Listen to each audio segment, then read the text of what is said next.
Well, first of all, I can't wait to get everybody back to this year is the first thing that I want to tell you in a message is that I really miss everybody here. It's been so long since kids have been in the building. I was really looking forward to getting everybody back into the building. And then, you know, some things did change a little bit, but I'm going to start off by telling you that we developed a schedule for this year that allows us to offer online and in-person classes. Many of you have seen the video that I posted several weeks ago explaining how we were going to go about doing that. And basically, in a nutshell, what we did is all students are keeping an 8-period schedule like you always had in the past, but we are only going to run 4 classes per day. The class periods are a little bit longer. They're almost double. They're not quite double. The classes are about an hour and 10 minutes long. And we call them blocks now. We're only running 4 a day, and students are dismissed at 12:45 each day. And while students are dismissed at 12:45, teachers are staying till 3 o'clock, and they are reteaching all of those same courses in the afternoon that they just taught in the morning. And they're doing that for all of the students that are taking our cyber option and taking courses online. And they're also doing it because it helps students to be able to go back and review lessons that maybe you didn't quite understand everything in class. It gives you an opportunity to go back and look at it again. If you're sick, you now have an opportunity to go and see the actual lesson that you may have missed in class, you know, on a day that you weren't there. So it gives us a lot of different options, a lot of flexibilities. We were really, really excited about implementing this new schedule. And then about a week ago, we had a little wrench thrown into our plans where we were told that we should only have about half of the students in the building every day, which is called a hybrid model, where only half of the students are in the building every day and the other half are doing a cyber option. So this is different than the students that are doing a full cyber option. This is a hybrid option is some of the students are coming to school, and then those same students on days that they're not in school are doing the cyber option. So it is a little different. It gets a little bit confusing, but I'm going to talk you through all of those changes that are taking place. And while this new hybrid model, I would say, is not perfect, I would actually rather all of the students in school every day. The system that we developed does work well with this hybrid option. And the reason it works well is because the teachers are already in their schedule teaching all of the same courses in the afternoon again. So on days that students are not coming to school, those lessons were already being taught online by the teachers, and now you'll just go into those teachers' classrooms virtually and be in the classes on days that you're not here. So I'm going to talk you through what that hybrid schedule is going to look like for this year. Before I do that, I do need to start off by defining 2 different words for you that comes up a lot when you hear about the new programs that were being offered. And they are synchronous and asynchronous instruction. Synchronous instruction simply means that you are getting your instruction live with the teacher at the same time the teacher is there. So the teacher and the class and all the students are doing the class together at that same time. Just like when you were in school last year, basically everything was synchronous. You were going to class and the teacher was teaching the class while you were in there. That was being done synchronously.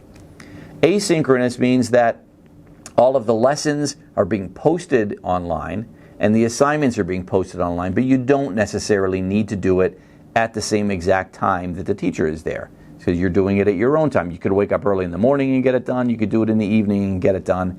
And you're getting it done on your own schedule asynchronously. Very much like the way we did the 4th marking period last year, where assignments were being posted. In our hybrid model, the way that we're doing the hybrid model for students that are coming to school this year, you actually have a combination of 3 different things, where you're going to receive live instruction sometime, you're going to receive synchronous instruction from your teachers sometime, and you're going to receive asynchronous instruction from your teachers sometime. And that's where we need to talk you through the schedule so that you understand exactly what you're going to be doing. Again, it seems a little bit confusing when I first run through it. Bear with me, and probably take a few days of school until you fully understand what the schedule is going to look like. But our hybrid model is a complete blend of 3 different things, of live instruction, synchronous online instruction, and asynchronous instruction. So basically the way our hybrid model is going to work is our student body is broken up into 2 groups, primarily by alphabet, with the ability to make exceptions based upon individual circumstances. So Group A students are going to be students that are beginning of the alphabet. A through J is going to be our Group A. Group B students are students whose last name begins with K and goes through the end of the alphabet through Z. And again, we could have students that maybe are some A, some B, depending on the week and things like that. If you have individual circumstances, you can certainly talk to me or Mr. Beitler or a counselor, and we could put you into a group that better matches your schedule. But the overwhelming majority of our students will be Group A and Group B based upon the last name. This is what a typical 5-day school week will look like. Students will attend school in person 2 days a week. Okay, on those 2 days, we are running block periods. So they will be here for 4 block periods per day, 2 days per week. Students will also have asynchronous virtual instruction 2 days per week. Those 2 days per week will also be only 4 periods each day with assignments and lessons posted asynchronously, meaning you're not with the teacher at that exact time. You could do it either in the morning or in the evening, whenever is best for you. And students will have 1 day of synchronous instruction where we run all 8 periods of the day. And that synchronous day is when you are meeting with the teacher and all of the students in the class, including students that are taking the class virtually, all together synchronously, probably using Zoom. And in a typical week, and I'll talk you through that schedule right there. If you were Group A, if you were the beginning of the alphabet, you're Group A. On Monday, you'll have in-person instruction on an odd day period 1, 3, 5, and 7. On Tuesday, you'll have the other periods that are in your schedule, 2, 4, 6, and 8. I'm going to skip to Thursday. On Thursday, you're going to do asynchronous instruction for your odd periods. Okay, again, that means your teacher is posting your assignments for your period 1, 3, 5, and 7 online. They're posting lessons online. You're not just doing assignments, you're watching a lesson, you're learning the material, and you're doing the assignments for your odds on Thursday. And then on Friday, again, asynchronous for your evens. We're, again, only running 4 periods. Your even classes, your teachers are going to post the lessons and the assignments, and you're going to sign in on Friday and do your period 2, 4, 6, and 8 if you're Group A. Wednesday is a little bit different. Wednesday, no students come to school on Wednesday. Teachers will be here, but no students are coming into school on Wednesday because we are providing synchronous instruction for all 8 periods. On Wednesday, the class periods are only going to be a half an hour long, but that's because we're getting all 8 periods in on Wednesday. And the schedule is as follows. Period 1, for example, 8:30 to 9 o'clock. We're starting at 8:30 on our synchronous day, assuming that students are not waking up as bright and early on a day that they didn't need to come to school. So we're starting at 8:30. 8:30 to 9 is period 1. 9 to 9:30 is period 2, and so on.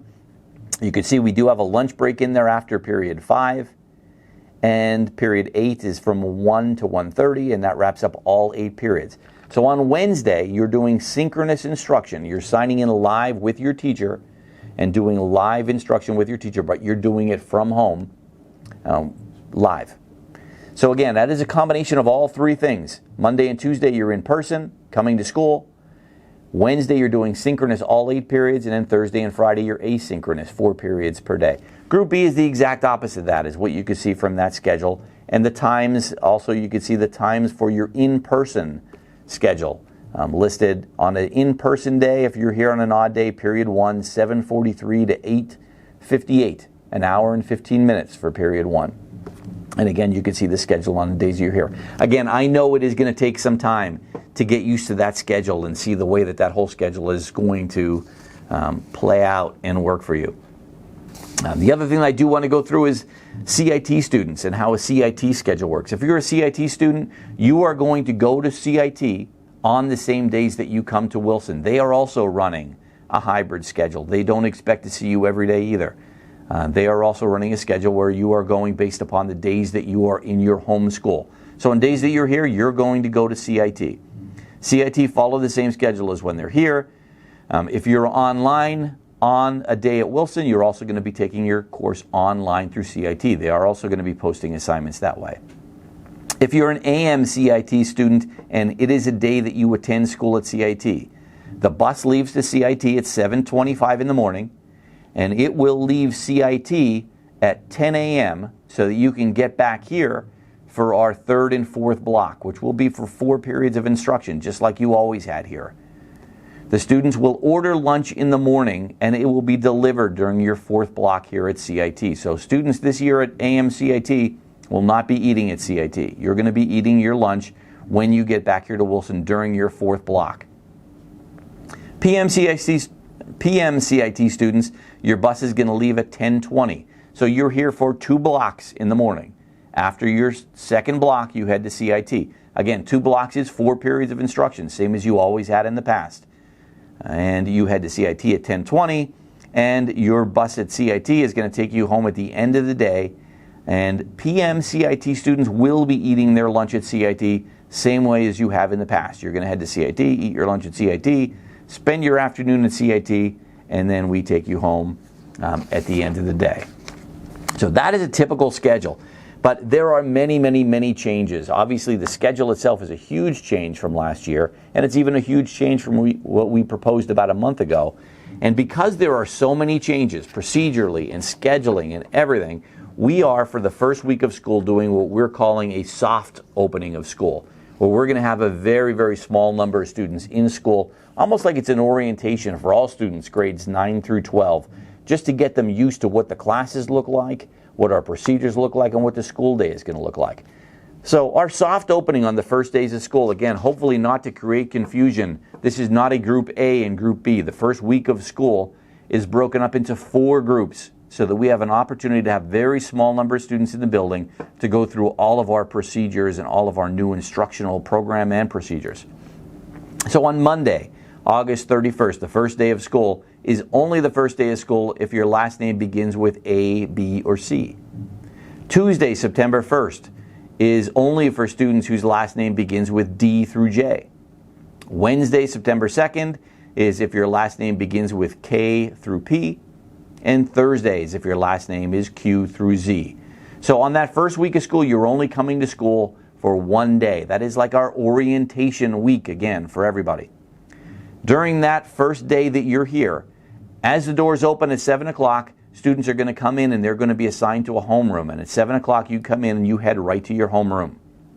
In homeroom, which will officially begin at 7:43, your Chromebook will be assigned to you, your agenda books will be assigned to you, any important paperwork that needs to go home on that first day is going to be given to you, and then we have a little highlight video that I put together along with Mr. Beitler that is going to just explain many of the new procedures that are taking place for this year, some of which I will go through on this video now, and then some of them we'll just talk to the students about when they're here during those first 4 days of school. Students attending AMCIT will report to their bus right after that homeroom is done at 8:05. And then beginning at 8:05, we are going to run through all 8 periods, spending only a half an hour in each period, just so that students can see the classes, meet the teacher, find out about the expectations, find out about what the asynchronous days look like, find out about what the synchronous day looks like, and learn about what the classes are going to be like for the rest of the year. So again, you're only coming to school 1 day, half an hour in each period, and hopefully at the end of that day that you're here, you'll have a better understanding about the way the school is going to run, what some of our procedures look like, and what your expectations in your classes are like for that first day of school. So what will school look like during the year? So first of all, masks will be required in the school at all times this year. So as students are coming into the school, just like you would have every other year, scanning stations are going to be set up over there, and this year you're going to scan right in and head right to your homeroom. And you're going to do that every day this year, and you're going to be assigned to a room that you could report to so that students are not grouped up in the cafeteria like we used to last year. You're going to scan in and head right to your homeroom. This year, another change for this year is students do not need to stay in school if you don't have a class. So if you have a study hall in your schedule, you can stay, and during that study hall, the cafeteria will be open and you can get breakfast or you can get lunch depending on the time of the day. But if you want to and your parents gave you permission to, you can also leave and then come back for your class. We're doing that so that we don't have as many students again in the building at any given time. If you are leaving, there's going to be a scanning station, and you're going to scan out of the building just like you scanned into the building. And that scanning station is going to be right here, and you're going to exit the building through the doors on this side. And then when you come back to the building for your next period, you come in through these doors and scan right back in just like you did first thing in the morning. So if you have permission and you're scanning out and scanning back in, you go out the doors on the left when you leave and scan out, and when you come back in, you scan in just like you did first thing in the morning. Okay, one of the things that we did throughout the entire school is we made sure that we have social distancing in all of our classrooms, including the cafeteria. So you could see in the cafeteria, it's not set up the way it used to be set up in the past. There are 72 chairs only in the cafeteria so that we could maintain 6 feet of distance between everybody. And as you look around, you can see what a social distance cafeteria at the high school looks like this year. Again, during any study halls that you're in here, the cafeteria will be open, and because you have 6 feet of distance, it is permissible that you can take off your mask and you could eat either a breakfast or a lunch in here in the cafeteria.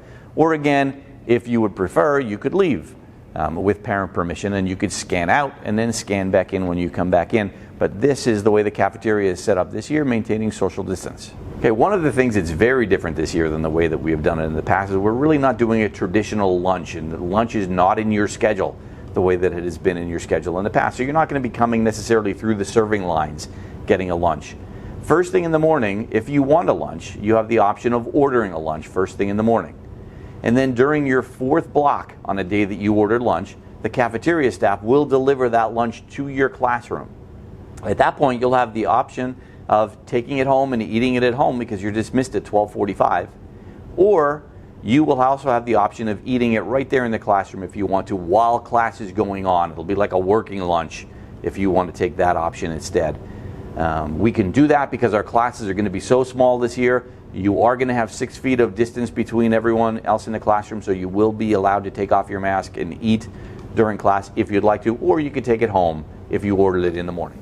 Okay. Another change this year so that we don't have congestion in the hallways, and this is actually a requirement from CDC, is that all of our hallways are one-way hallways, if that option is available. When I get to the bridge, I'll show you it's really not.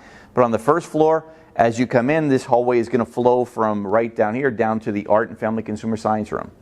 On the second floor, it's going to flow from the library to the rotunda on the second floor. And then the third floor is going to flow the same direction as this first floor.